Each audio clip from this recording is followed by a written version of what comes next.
Right, folks, so I've been through the argument vaguely before, especially on the banking crisis, and if you've not seen that video, you can check it out for yourself. Again, it's really just a similar argument, and Robert Reich, I was requested to do this response. Just like prices are signals, and that's no different to that with the interest rate. So they serve a purpose. If you've got a higher interest rate, you've got a shortage of resources and savings. That's what it's telling you in the market. And likewise, that's if you leave things down to the laws of supply and demand. The central bank's not been doing that.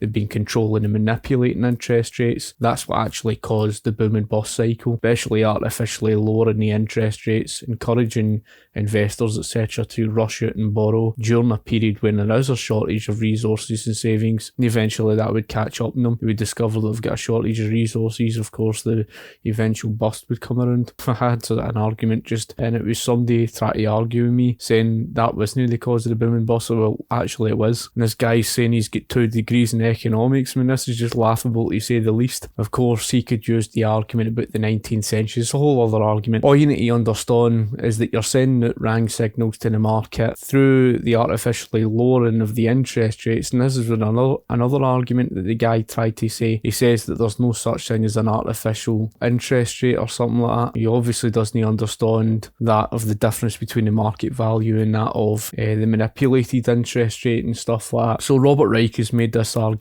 Let's just have a listen to what he's got to say. Well, it wasn't unexpected. I mean, most people expected it. Most economists and analysts expected this was coming. But let's make absolutely clear, there is no question it is going to fall on average people. So Robert Reich detests the thought that they've, drove the interest rates back up after so long of the artificially fixed lower interest rates, right? He's complaining about this and he's saying, oh, well, it's hurting folk because, to these folk, to Keynesians and Marxists, they just don't believe in living within their means, right? It's the reason why you're in this mess with all the debt and the soaring inflation, etc. He just basically wants to exacerbate the problem. He basically wants the increased borrowing and spending, because this is just no different with Marxists. Keynesians are the same. They seem to think it's just a case of, and they call it pump priming, and apparently it's stimulating the economy. They want lower interest rates, just fix the interest rates lower. Ignore the fact that you've got a shortage of resources and savings, and that'll increase consumer borrowing and spending. They're running the printing press. The printing press increases inflation because that's where inflation derives from. Inflation is basically the increase of the quantity of the paper in circulation, so that there's more of that paper than there is of the goods in the market. So there's more of that paper currency chasing the goods. That's what inflation is. It's magical because these are the sort of people that mention about the inflation. They would have the audacity to sit there and talk about hurting ordinary people, because these folk don't want to live within their means. I mean, in terms of the student loan debt increasing, mortgage rates increasing, credit card rates increasing, they've already increased over the last 6 months, 8 months. They're going to continue to increase. So in other words, folk, he's complaining about the fact all that borrowing is catching up on folk, and he just wants to recklessly continue on the borrowing and spending. What ended up in this mess in the first place was the reckless borrowing and spending, the lending, etc. That's what exacerbated the education costs, because they wanted to make education available for everybody. You can't ignore scarcity. You can't ignore the fact that you've got scarcity in terms of placements available. You've seen this inflationary crisis being created through the central banks, through the encouragement of more borrowing and spending. And then he's got the audacity to even question, in the face of a crisis, especially after all the lockdowns, etc., furlough all the private companies that were closed down. How are you going to pay for that? Since the private sector's not paying for it, where's the money going to come from? The printing press again. And he thinks it's just a case that you can just continue on doing that. There's no question about the fact that when they raise the interest rates, and then of course it's going to hit people hard. Well, that was the consequences of what you're faced with, because eventually it's just going to come back and bite you right in the arse. You don't get away with it forever. It's just like these MMTs, you've probably heard of them, the modern monetary theorists. They seem to think that inflation is not a bad thing. Run the printing press endlessly and there's no consequences for your actions. They don't live in the real world. It's not clear that the fire that the Fed is fighting is actually here in the United States. The fire is coming from all over the world in terms of inflation.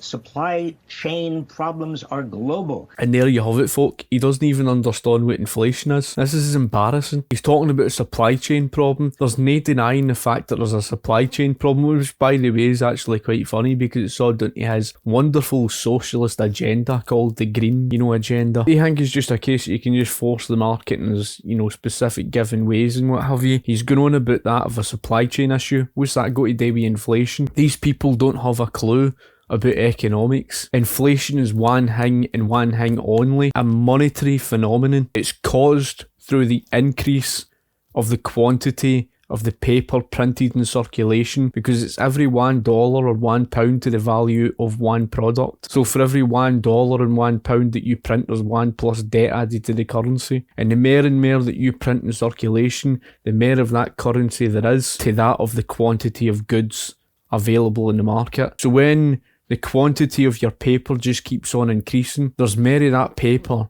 than there are of the goods in the market. That's what inflation is. That's why I touch upon with socialists all the time, and I say to them, well, there's only two places you're going to get money for. The private sector taxpayer that's already in circulation in the economy, or are you going to run the printing press and drive inflation through the roof? That's essentially what inflation is. And he's not even got a clue. He thinks the inflation is a supply chain issue. Most countries are suffering from inflation. Ukraine and the problems of Ukraine in terms of food and energy, and Russia, what Russia's doing, are all out of the ambit of the firefighting by the Fed. And so this may be very effective in terms of actually the hose, to use the metaphor, not overusing the metaphor that the Fed is employing. And there may be a lot of firepower there, but it's not really, the danger is it's not really reaching the sources of the inflation, and we may find ourselves in a recession. The recession has been long coming. We're probably already in a recession anyhow. That recession was coming long before the lockdowns that you saw in 2020, and that's because of the fact that these Keynesians kicked the can down the road, and instead of leaving things to liquidate, etc., they continued on bailing out the banks. It's all in the name of the quantitative easing. QE1, QE2, QE3 all failed. They should have done what Iceland did and just left them to fail, essentially, right? That's what you're supposed to do. That's what you do in a capitalist system. And this is the thing, because of all these bailouts, exacerbated again. If you look at the UK and the United States debt level, our real, and I'm talking about the real figures, not the official figures, well, especially in the United States is, more than $230 trillion in debt now. And in the UK here, you're talking about more than 9, probably more than 10 trillion now, was all the, unpaid pensions for the social security. And if it wasn't that, it was the liabilities for bailing out the banks. And eventually it was all going to catch up on us, because there's only so long that you can get away with kicking the can down the road, but it eventually comes back and bites you right in the arse.